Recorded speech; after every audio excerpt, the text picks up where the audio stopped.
K step. So we're making like, you've got the letter K, and you're making this part of the K, that shape.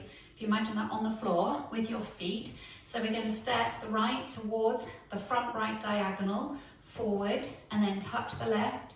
Now we're coming back on that same diagonal, leading with the left, touch the right. Now we're going towards the back right diagonal, leading with your right, touch the left, and then forward on that same diagonal, forward on the left, touch the right. So if we put that together, you're leading with your right towards that front right diagonal. Ready? And forward, touch, back, touch, forward, touch. So we just do that again. This is a K step. Ready? And forward, touch, back, touch, forward, touch.